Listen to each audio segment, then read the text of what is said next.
¿Quieres que tu infectólogo amigo no se enoje contigo y siga siendo tu amigo? Haz todo lo posible por dejar el antibiótico adecuado en el paciente adecuado, siempre buscando el foco correcto. Quédate en el siguiente capítulo con un gran invitado en Código de Urgencias.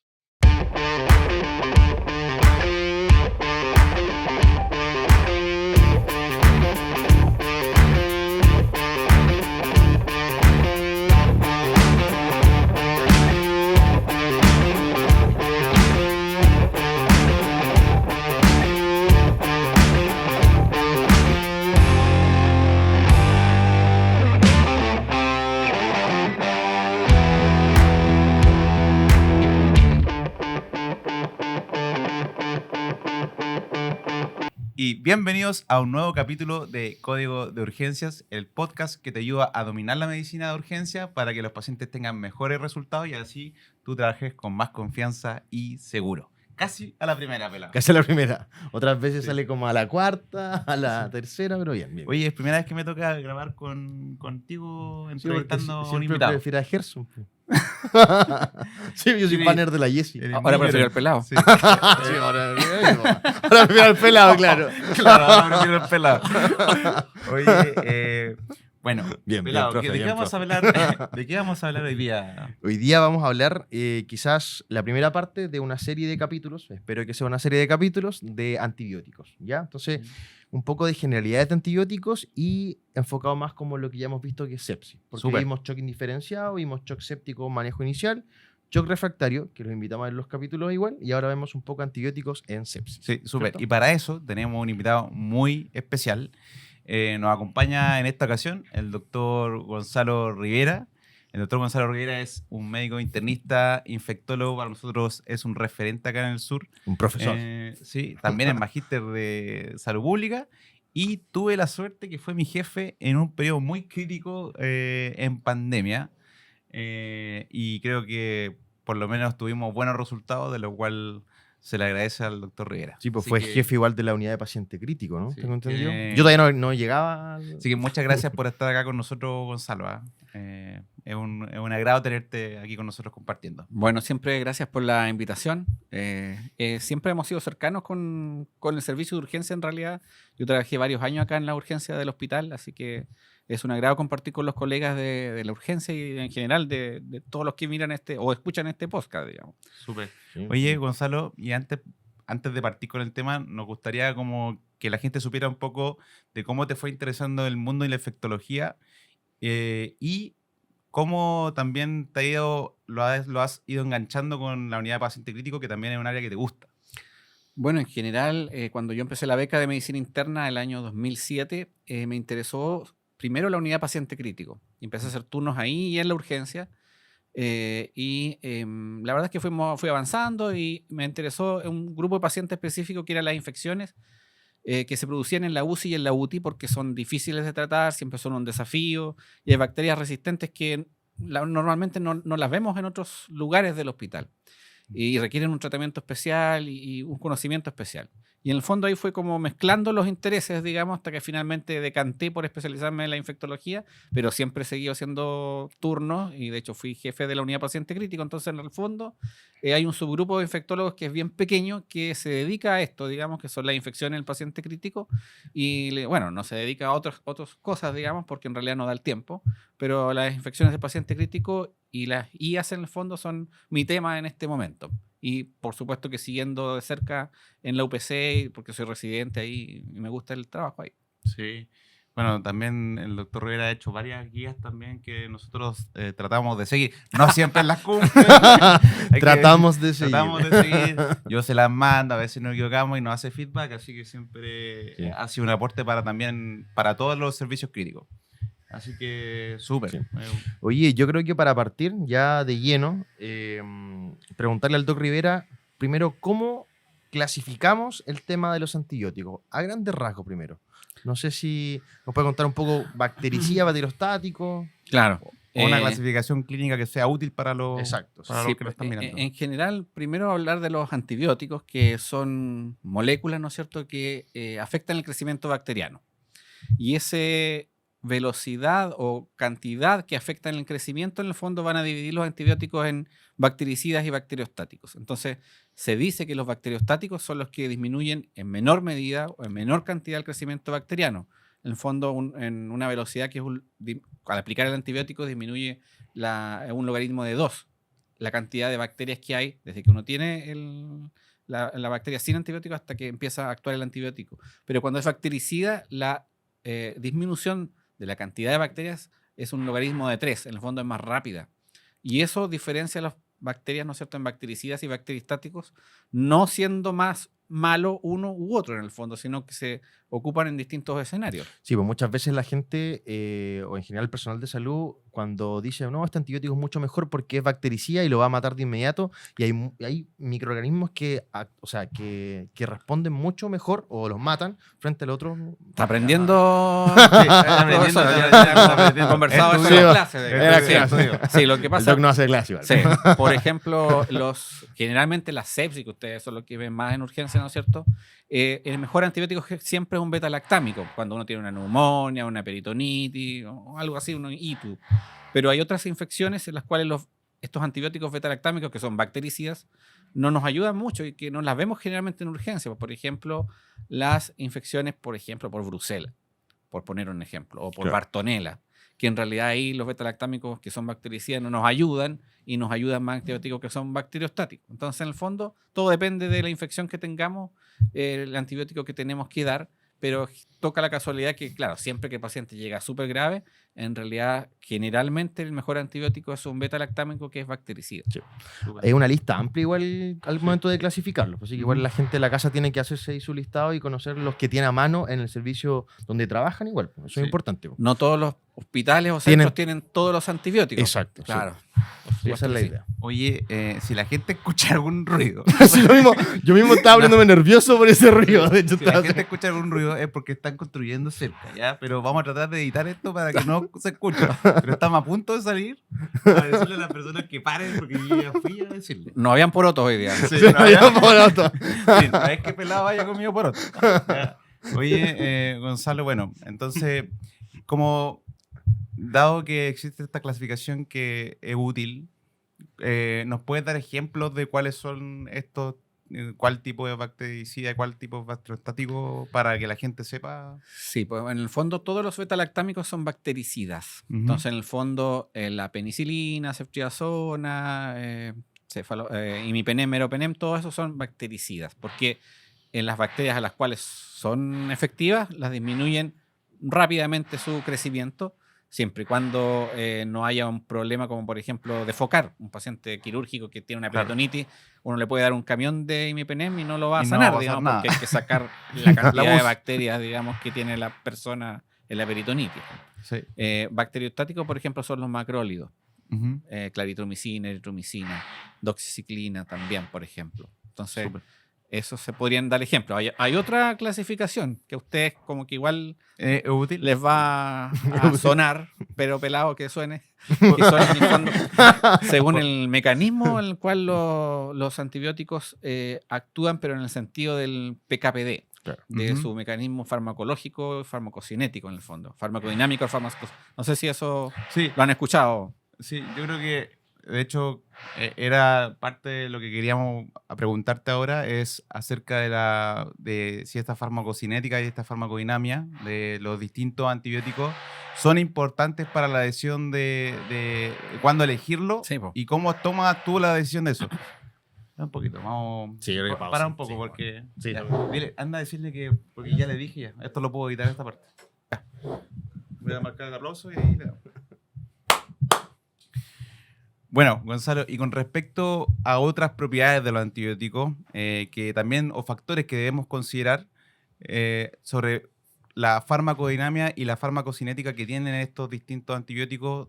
Sí, ¿tú los vas considerando para poder iniciar, para tener la mejor elección? Sí, bueno, ahí es buena la pregunta porque enlaza hartos conceptos, pero en el fondo, la primera pregunta es ¿cuándo voy a usar un antibiótico? Ujú. Y siempre que hay una infección bacteriana, porque eso es lo más difícil de detectar No en la viral, urgencia. no viral. No a las insuficiencias cardíacas, por ejemplo. A la bronquitis. Claro, en el fondo hay que diagnosticar la enfermedad o sospechar la enfermedad en forma sindromática, que es lo que ustedes o todos en realidad hacemos la primera vez que vemos a una persona. Identificar el síndrome que la está afectando. Y ese síndrome puede no necesitar antibióticos. Claro. En el fondo, eso es lo más importante. Síndrome hematoso, por ejemplo, no tiene por qué necesitar antibióticos. La insuficiencia cardíaca, que es un síndrome, en realidad, claro, a no ser que sea una endocarditis, no necesita No requiere antibióticos. Entonces, lo primero es identificar el foco, ver dónde tiene la persona la infección supuesta. El pulmón, en el hígado, o sea, en el corazón, no sé, pues en el abdomen, porque de eso va a depender el antibiótico que yo voy a utilizar. Si yo no sé nada, voy a caer siempre en el tazonambanco o el meropenembanco que vemos en muchas partes, digamos. Cuando uno no sabe nada, le tira todo lo que encuentra, La digamos. bomba nuclear. Entonces, Sí. en el fondo, eso es lo que hay que tratar de evitar, porque Sí. si no, vamos a generar pura resistencia y a lo mejor ni siquiera vamos a estar tratando una infección. Ujú. Primero el foco, y ustedes eso lo saben hacer muy bien, el diagnóstico sindromático, eso es lo que hay que identificar. Y lo otro son factores de riesgo que pueda tener la persona como para necesitar un antibiótico resistente o no. Porque si yo digo, ya, puede tener una pielonefritis, ya, Ujú. perfecto, porque le hice percusión, ecografía, no sé, ecofast, lo que sea, el riñón se ve mal, ya.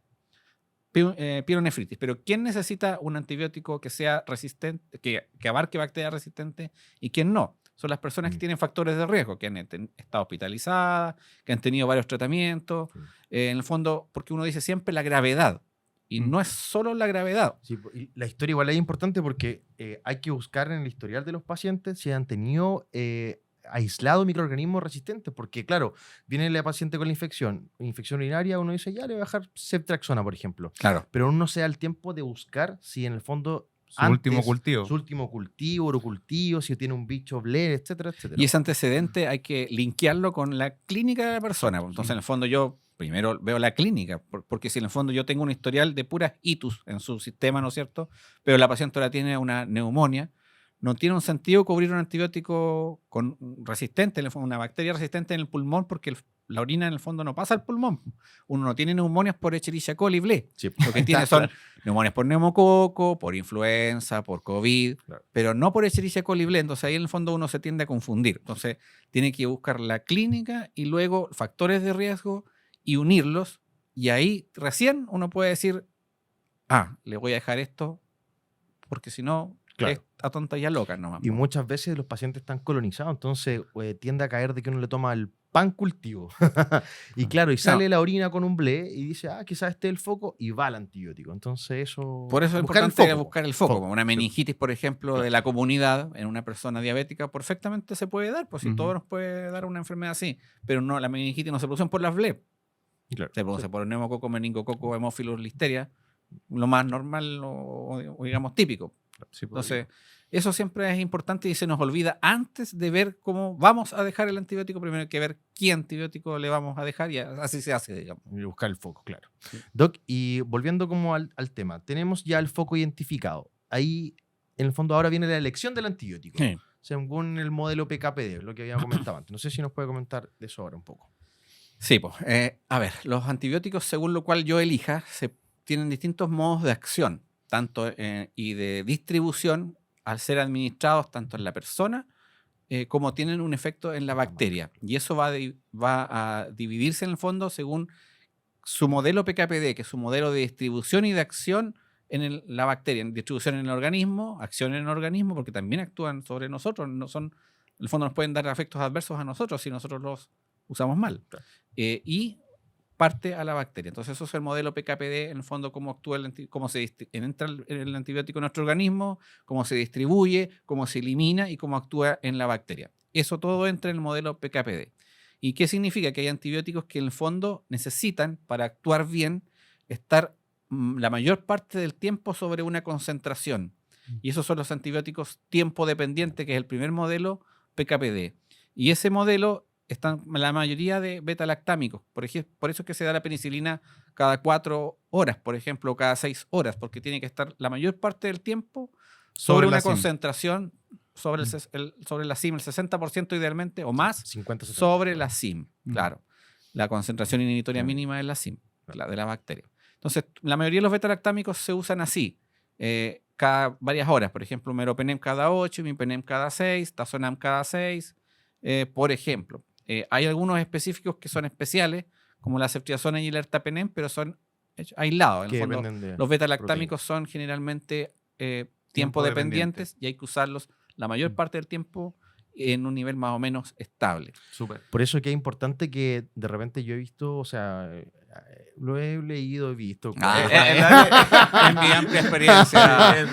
mi amplia experiencia de médico. En un par de No, es que pacientes la cloxa de repente la dejan cada 8, entonces lo que el doc intenta decir para la gente en la casa es que los antibióticos tienen que darse en el periodo donde hacen efecto correspondiente. Pues, Claro, en el fondo hay que saber cada cuánto dar los antibióticos. Exacto. Y cuando el paciente está más grave, nosotros tendemos a darlo o en infusión continua o en horas más cercanas, por ejemplo, o espaciar lo menos posible, por ejemplo, la cloxacilina cada 4 horas, si el paciente está más grave, porque va a estar más tiempo sobre la SIM, o de frentón dejarla en infusión continua, que es para allá donde va pasando todo el rato. Ahí te estoy dando el pase para el Sí. próximo. Sí. Ese es un Muy modelo, bien, que ¿eh? es el tiempo dependiente. Sí, Y en el otro extremo, Gonzalo, ¿cuáles estarían? En otros temas están los antibióticos que necesitan alcanzar una concentración peak, Ujú. ya que en el fondo necesitan alcanzar una concentración lo más alta posible, pero de una sola vez, y que tienen un efecto post-antibiótico, que en el fondo al alcanzar la concentración más alta,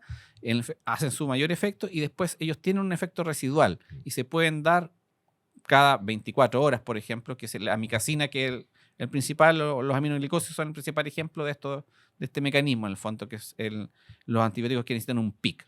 Y esos son los aminoglicosidos, el segundo modelo, digamos. Y ahí está el modelo intermedio, que el más común es la vancomicina, que en el fondo necesita tener un área, no un Bajo la tiempo, curva, sí. no un pic, sino que la mezcla de los dos, y eso es un área. Y es un área bajo la curva, y eso está la vanco o la ciprofloxacino también. Súper. Entonces, ¿No? resumen 3 cosas. 3 modelos. 3 modelos. En el fondo, el pic plasmático, en el fondo, la concentración sobre la SIM de 50-70% y que mantengan un área bajo la curva. Claro. ¿Ya? ¿Cómo voy a saber yo cuál de esos dos, o sea, de esos 3 usar? Bueno, depende de todo lo que conversamos El antes. foco. Del foco, ¿no es cierto? De los factores de riesgo o de otros exámenes que podamos tener, ¿no es cierto? Como los paneles virales, los paneles moleculares que nos podrían ayudar igual. Ya. Súper. Oiga, Doc, como enlazando con respecto al tema, ¿hay antibióticos que requieren sí o sí dosis de carga con una posterior después como...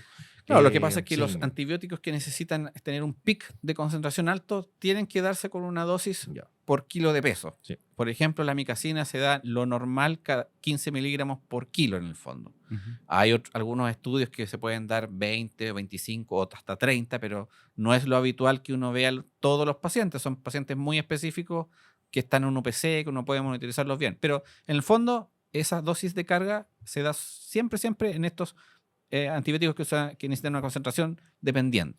Pero, Y después Ya. están los modelos intermedios, en los cuales también hay que dar una dosis de carga, porque en el fondo es un modelo intermedio que necesita cargarse el paciente, llegar a un basal. Claro. Y en eso está la vancomicina, en que uno generalmente también da una dosis de carga y después da una infusión cada 12 o cada 8 horas, según lo que corresponda. Claro. Distinto es los pacientes, por ejemplo, que tienen una infección que nosotros decidimos, ya, voy a darle un beta-lactámico. Ahí lo que yo quiero es que llegue pronto la concentración sobre la SIM. Yo podría dar una dosis mayor la primera vez, pero eso es bien especial, no es para todos los pacientes así. claro, que como centrándolo más en los pacientes sépticos, siempre recordar las dosis de carga, porque en el fondo es un paciente grave que tiene que alcanzar niveles plasmáticos o según el modelo PKPD pronto para que en el fondo se controle un poco el foco y la infección. Sí, hay Sí, que pues. ahí tener que en el fondo ceftriaxona 2 gramos es una dosis de carga en el Exacto, fondo. sí, O sea, sí. no estamos hablando de 4 miligramos de imipenem, no, estamos Claro. hablando de un antibiótico normal que se da en una dosis, digamos, alta. Para 2 gramos cada 4, o sea, 2 gramos de cloxa también es una dosis de carga. Estamos hablando que en el fondo esa dosis no puede ser menos de, por ejemplo, 1 gramo de ceftriaxona en un paciente grave.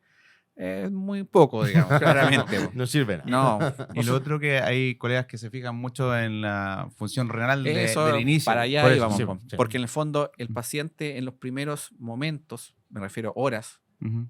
24, 48 horas, su medio interno está en un desbarajuste total, o sea, no se da cuenta que está en falla renal el paciente y tiene un intravascular tal vez disminuido o aumentado, depende. Entonces, en el fondo es muy difícil decidir limitar la dosis de antibiótico en un primer momento porque uno se puede quedar corto y uno no tiene las herramientas en la hora golden hour, en el fondo, que debería dar el antibiótico. Entonces, es mejor darlo en dosis plena.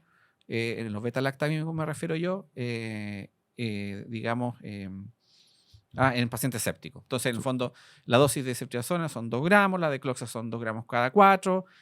Pongamos otro antibiótico, por ejemplo, el cefepime o el tazonam, un frasco cada 6. Piperacillina, tazobactam, un frasco cada 6. No bajarle la dosis porque está en falla renal, porque en el fondo eso hay un descalabro total y en el fondo nosotros necesitamos tiempo sobre la SIM y la única forma de hacerlo es así, dosis total las primeras 24-48 horas. Claro. Súper. Oye, Gonzalo, y la otra, bueno, tú en un momento lo mencionaste, sobre todo con esos antibióticos que son tiempo dependientes, acerca de la importancia de que se den en el intervalo correcto. ¿Hay algunos entonces, como tú lo dijiste, como que se podrían beneficiar a algunos pacientes de incluso tener una infusión continua? ¿Y como qué ejemplo tendríamos para darle a la gente? A ver, si por ejemplo yo tengo... El tema es que no va a estar detectado tal vez en urgencias, salvo que haya un panel molecular, pero en el fondo una bacteremia por estafilococo que está teniendo el paciente con un shock séptico, con drogas altas. Ojalá yo tuviera esa cloxacilina lo más todo el tiempo posible sobre la SIM, porque eso es un factor curativo en el fondo, o pronóstico para después. Si yo le di 2 gramos cada 8, que es una dosis subóptima, que a veces se puede ver, digamos, me equivoqué, claro, el paciente va a sufrir, va a tener menos posibilidad de mejorarse.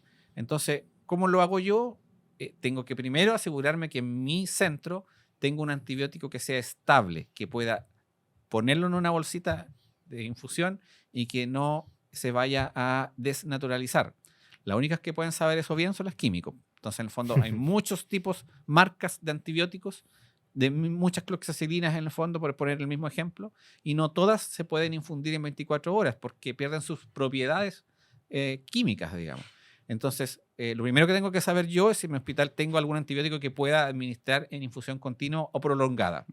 Si eso lo saben los químicos. Si yo no lo sé, mejor le doy la dosis normal, no, claro, no invento. Si no voy a terminar pasándole tiza a la persona, digamos, y no un fármaco Suerito activo. fisiológico. Claro, entonces lo primero es eso. Y después, si yo lo sé, tengo que saber qué antibióticos se pueden dar o son mejores en infusión prolongada. Por ejemplo, el meropenem, que se da en 3 horas. Si yo lo puedo infundir en 3 horas, es mejor darlo en 3 horas.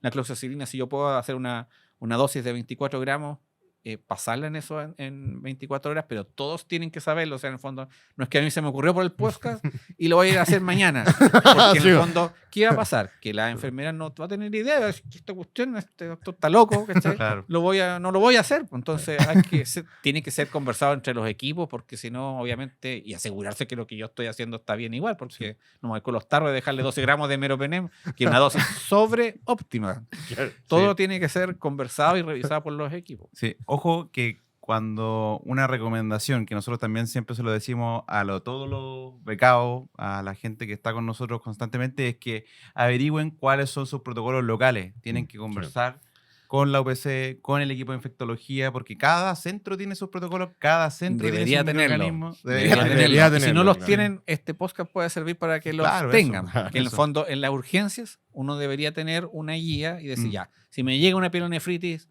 ¿con qué inicio? Si tiene factores de riesgo, no voy a iniciar con esto, voy a iniciar con esto otro, para no poner un nombre, después decir, Rivera dijo que no. Claro, por ejemplo. Sí, sí, súper, de acuerdo. Sí. Se te olvidó la pregunta. te noté el tiro. Te conozco. Estamos turno de posturno, entonces estoy ahí en su palota. Sí. No, lo que pasa es que ya hablamos un poquito de lo que viene ahora, el tema de los niveles plasmáticos. Ese es lo que pasa. Pero no sé si nos puede contar un poco más, porque claro, los aminoglicosidos, según los modelos PKPD, tienen que llegar a un nivel plasmático y en base a eso después, a un pic, y después de eso medir en el fondo un valle. ¿Y te acordáis de eso, no? Sí, pues sí. Tuvo que estudiar una hora antes. Tuvo que estudiar. De hecho, antes de llegar, estaba estudiando porque ya veía que le preguntaba algo y no se acordaba. No. Lo que pasa es que hay toda la forma de ver esta teoría es medir. Si no, está puro inventando. Sí.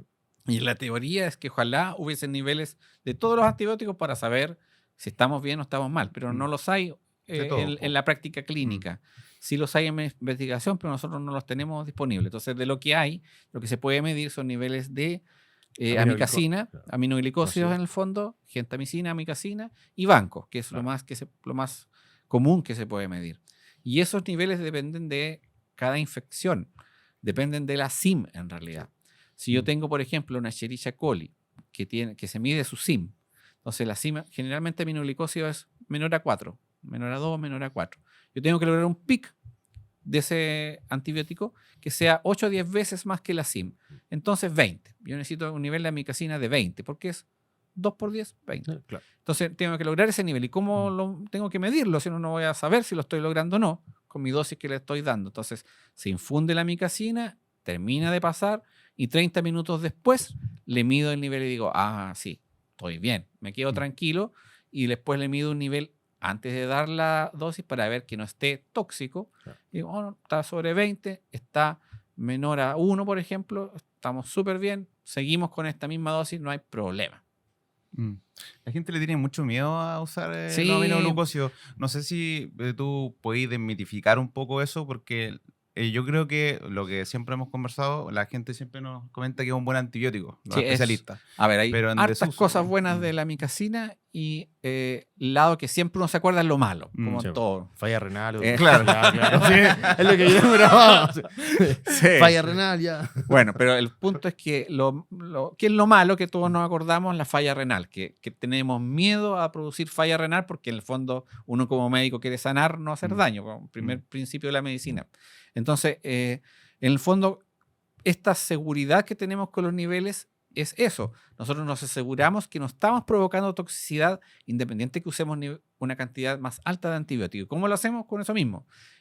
La nefrotoxicidad o la ototoxicidad, que es el otro, digamos, RAM de la amicacina, se da cuando el nivel basal, antes de poner la nueva dosis de antibiótico, el nivel de amicacina está mayor a 2 o mayor a 1 en el fondo. Ponte tú 10.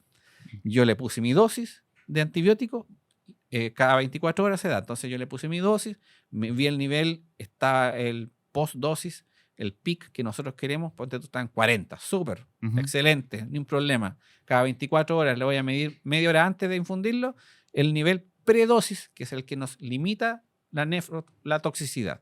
Y tiene que estar menor a 2, pero me dio 10. Entonces, claro, yo no se lo puedo dar, tengo que a lo mejor espaciar la dosis según mi protocolo, ponte tú 12 horas, y le vuelvo a medir un nivel. Y así es la forma de quedarse tranquilo.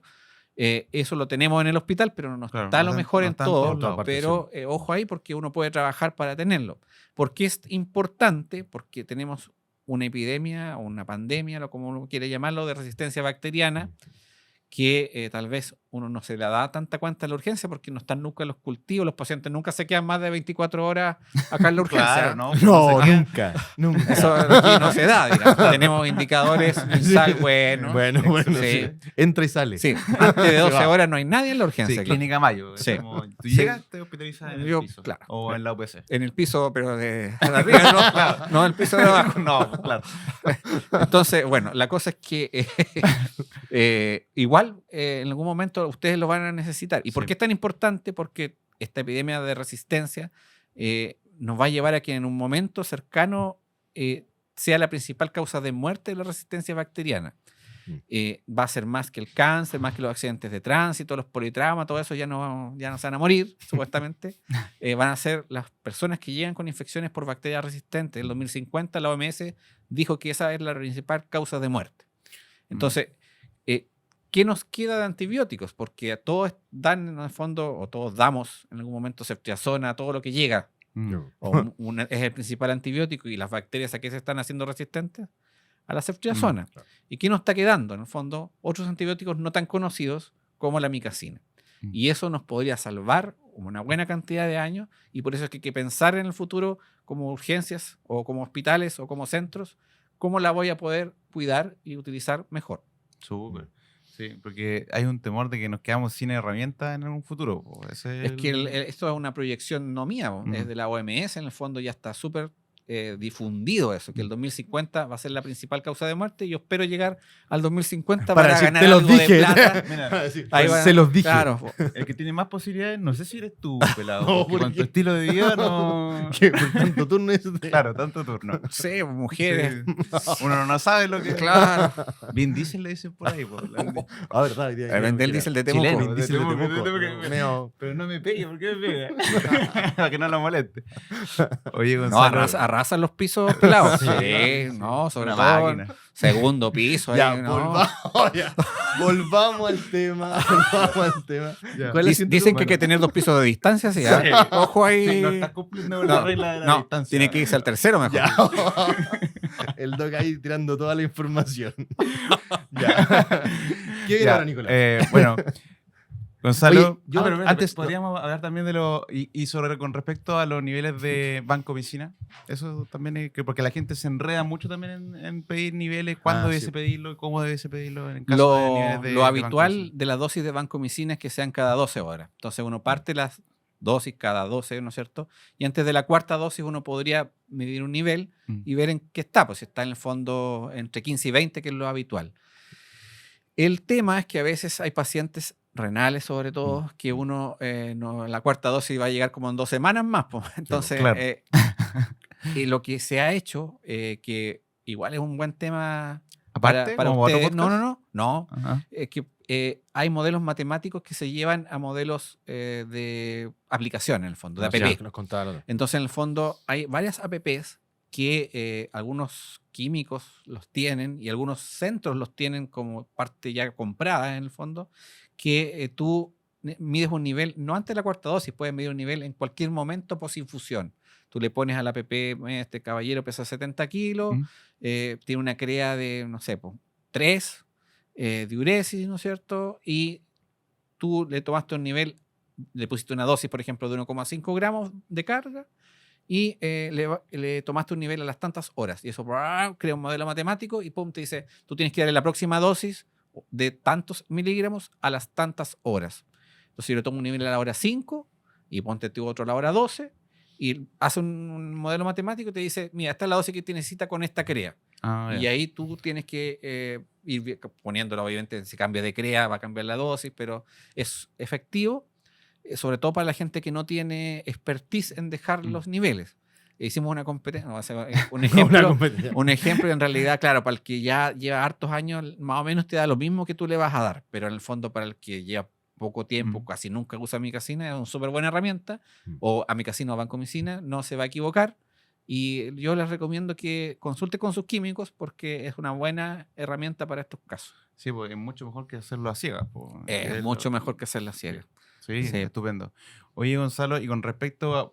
Bueno, tú trabajas en la UPC y los chicos han tenido la suerte de tener varias clases contigo Clase, y espero que estén cometiendo menos errores, pero de las cosas que tú has visto en nuestra práctica clínica habitual, ¿cuáles son las cosas a donde los médicos de emergencia cometen varios errores en el inicio de antibióticos y cómo podrían mejorar eso?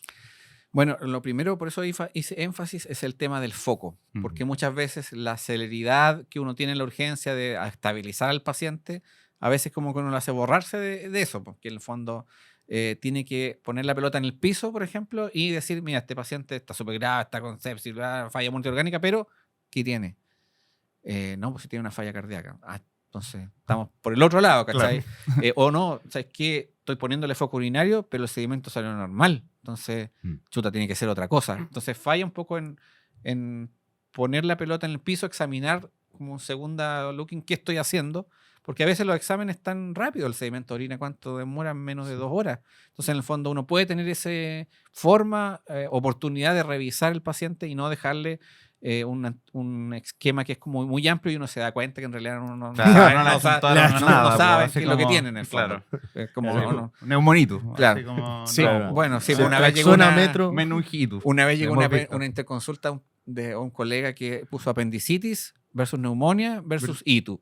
Entonces, Entonces, claro, me dice este compadre, no sabía nada, Bueno. no sabía de lo que estaba, pero es un ejemplo burdo, Sí, pero en el claro. fondo aquí son más difíciles los casos, Sí. Siempre hacer una buena historia clínica y un diagnóstico sindromático. porque si Primer no, uno no tips. tiene la historia clínica, que la única forma a veces de tenerla en urgencia, porque después el paciente no va a hablar más, o no va a llegar la Pasa, familia, lo vienen a dejar y nunca más viene, Sí, entonces sí, la única pasa. forma es eso, y eso es como lo principal, yo diría yo, vieja escuela, old school, pero No, a sí. lo mejor sea, va a valer más que... Medida desesperada número uno. po. Claro. Sí, po. Hablar y examinar. Y eso, por en el los fondo, pacientes. repercute en antibióticos, en el fondo, pero repercute en Mm. todo el manejo del paciente en realidad. Po.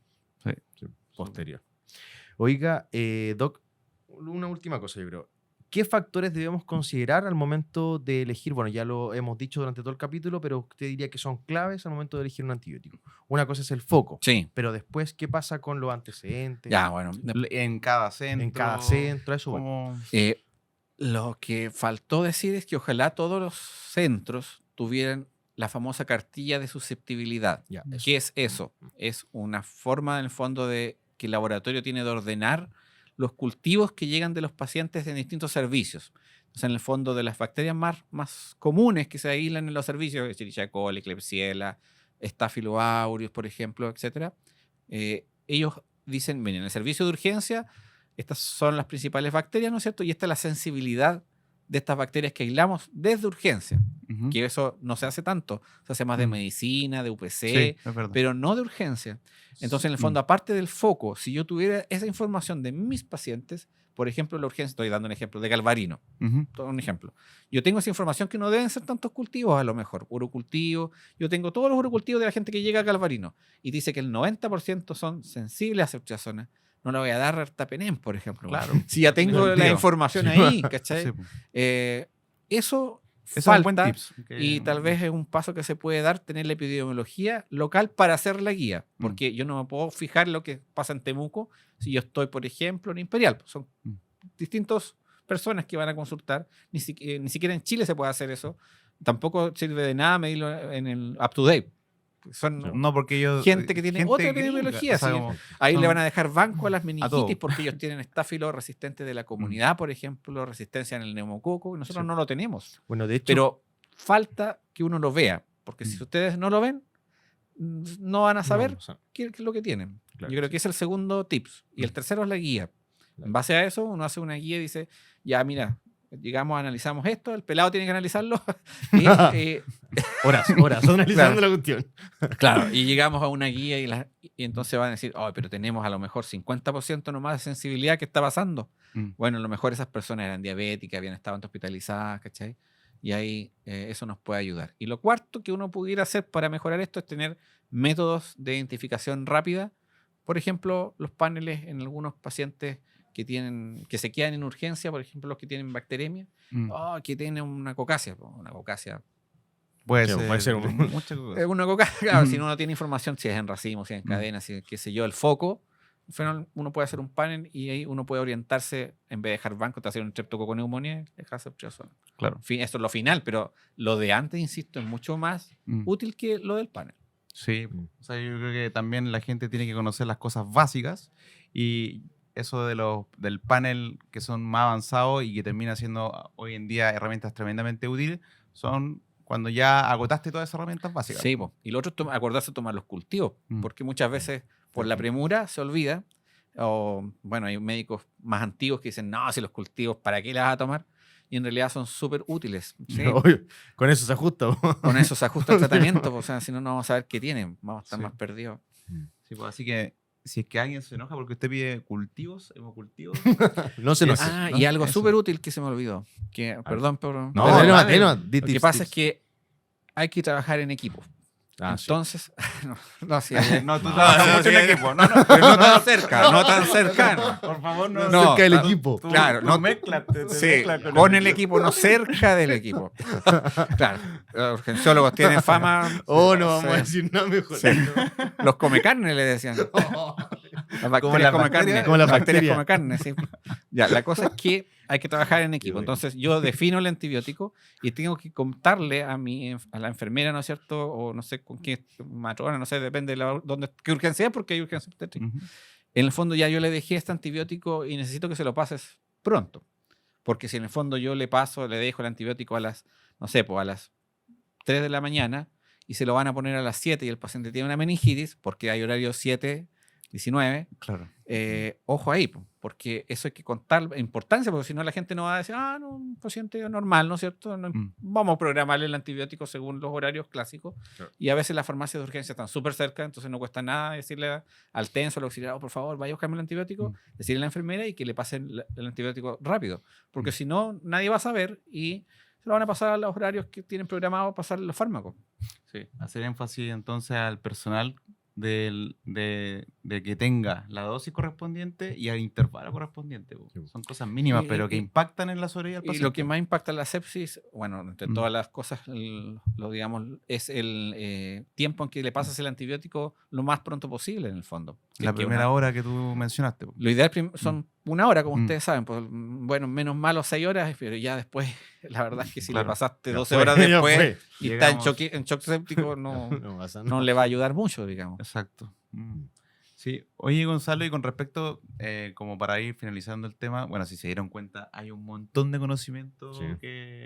y por eso que existen especialistas en infectología, pero con respecto a alguna población en especial, no sé si hay alguna consideración que debiesen tener, a lo mejor quizás en cirróticos, en renales. IMC o en elevado. obesos. Sí, po. Claro. Claro, ¿algún sobre tips? todo, miren, lo más común, uno piensa en los cirróticos, en los renales, pero lo más común es la obesidad. En el fondo, la pandemia, la gente que se moría, mucha gente joven, cuando no había vacuna, era por la obesidad, en el fondo. Nos decían, somos sanos, pero el peso era 150. Entonces, en el fondo, uno como persona, ni siquiera como médico, como persona, tiende a olvidar la obesidad como una enfermedad. Y esa enfermedad produce inmunodepresión. Y eso afecta a las infecciones. Entonces, en el fondo, obesidad es lo más común que vamos a ver y uno tiene que tender a dejar dosis altas en pacientes obesos o dosis máxima. Por ejemplo, en una persona, el mismo ejemplo, 150 kilos, y yo decido dejarle cefazolina por la razón que sea, no le voy a dejar un gramo cada 8 porque en el fondo va a ser una dosis Sí. subóptima en una persona que tiene un volumen de distribución que es muy grande. En el fondo, no es, los estudios de los antibióticos se hacen con personas, entre comillas, perfectas, pues 70 kilos, sin Claro. enfermedades. Entonces, esas dosis están hechas para esas personas. Pero ni siquiera yo cumplo los 70 kilos, entonces en el No, fondo, yo creo que cada vez menos ojo ahí. cumplimos con la... Entonces, en el fondo, hay que tender, si yo en vez de cefazolina le quiero dejar cloxa, mejor no le dejo cada 6, le dejo cada 4, porque en el fondo esa cosa uno se le olvida como médico, insisto, pero tiene que recordar eso, el volumen de distribución es distinto según la patología y el más común es la obesidad y el que más se olvida. Y luego vienen los renales, los pacientes renales que uno debe dejarlo en una dosis más baja, ¿no es cierto?, ajustada según el antibiótico, porque algunos no se ajustan. Hay algunos antibióticos que se eliminan por el riñón y otros que se eliminan por el hígado. Los que se eliminan por el hígado no se ajustan en función renal. La clindamicina, por ejemplo, se elimina por el hígado y la dosis es la misma en los pacientes renales, por ejemplo. Sí, súper. Oye, igual importante lo que mencionó con los pacientes obesos, que más encima casi siempre hacen celulitis. Po.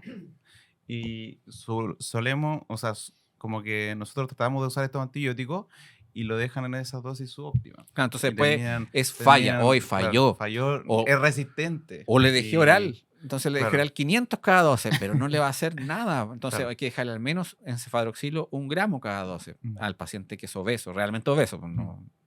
Sí. Y otra consideración igual es que, por ejemplo, la ceftriaxona Ujú. igual es un antibiótico que se une a proteínas. Pues, entonces, muchas veces si los pacientes tienen hipoalbuminemia menor a 2, hay que ajustar la dosis en base a la niveles de albúmina. pues. Está Está aprendido, ¿no? estudiando, Sí. sí, está estudiando. La verdad es que los Hoy becados de día urgencia es- han aprendido. Ana, Han Ya han aprendido. aprendido más que... La condición de hipoalbuminemia, donde más comúnmente se ve en urgencia, es el paciente cirrótico, ¿no Sí, es cierto? claro. Pero también en el paciente séptico, que en su primer momento llega con consumo. pues. con albúmina muy baja y ese paciente, si le quiere dejar ceftriaxona, mejor déjale cada 12. Pero estamos hablando del séptico real, pues no el 38 de fiebre, que en realidad eso no es sepsis. Sí. Ojo ahí. Ahí pueden ver el capítulo de sepsis. Tú casi siempre tenías esa temperatura, pelado. Ya. Hoy día es molestar al becado. Que vuelva a Gerson. No, que vuelva a no, Gerson. sí. No, no, ¿Pero está te bien. gustó hacer capítulo Sí, también? sí, me ¿Cómo? gusta, sí. Ya. Un buen partner de capítulo. Harto bullying, pero bien. Oye, este capítulo tiene mucho valor. Yo, ¿puedo hacer algo? ¿quieres hacer más Última preguntas? votación. No, sí, una última votación. no sé si, Doc, lo que pasa es que de repente nos llega, por ejemplo, el urocultivo o el cultivo de lo que sea, y sale la sensibilidad, ¿ya? Pero algo que no estamos acostumbrados a ver es la SIM. Porque muchas veces yo digo como, este antibiótico es sensible, se lo voy a dar, pero tiene una SIM de 20. Porque la SIM en el fondo es la probabilidad con la cual in vitro el antibiótico, por ejemplo, mata, por decirlo de alguna forma, al microorganismo. Entonces, Claro, si tiene una SIM elevada, por más que sea sensible, igual no le va a hacer nada. claro. Lo que pasa es que hay muchos antibióticos y es bien difícil aprenderse qué ¿Cuál? SIM Exacto, es sí. sensible o resistente, pero Claro. en el fondo los más comunes, ceftriaxona, por ejemplo, o cloxacilina, uno se los puede ver más frecuentemente. Entonces, en el fondo, cada antibiótico se ve en forma distinta, o sea, que tenga una SIM a cloxa de 0,5 o que tenga una SIM de cotrimoxazol de 10, los dos son sensibles. Yo no los puedo comparar entre sí, los Exacto. comparo entre ellos mismos, lo primero. Sí. Que tenga una SIM de 10 a cotrimoxazol y a 0,5 de cloxa, los dos son igualmente buenos porque están en lo mínimo sensible. Claro. No puedo comparar por esa SIM los dos, no sé si me entiendo. Sí, sí, sí, porque entiendo. no estamos viendo nada, pero trato de explicarme así verbalmente. Sí, está bien. Ya. Luego, yo debería saber más o menos cuándo es sensible y cuándo es resistente una bacteria. Entonces, por ejemplo, cloxacilina es resistente cuando pasa, generalmente ya 2 está al límite. Vale. Entonces, yo debería saber que 0,5 y 0,25, eso está súper sensible en cloxacilina, pero si me acerco a 2, ya me está dando un miedo de dejarlo, digamos, porque va a ser resistente. O puede hacer una mala respuesta clínica en realidad. Claro. Es una probabilidad, como tú dijiste. Sí, a lo que voy es que no hay que fijarse solamente en la sensibilidad. Y No, fijarse claro. siempre En el la- SRI, Exacto, no. sí, po. Claro. Porque a lo que nos está pasando más frecuente ahora en los servicios de urgencia es que la gente muchas veces llega con el cultivo. Eso, Entonces, por eso lo digo. el mensaje es para personas que nos toca ver ese escenario, cómo elegir el antibiótico si tenéis más de una opción. Por eso es que es importante tener una guía. Mm.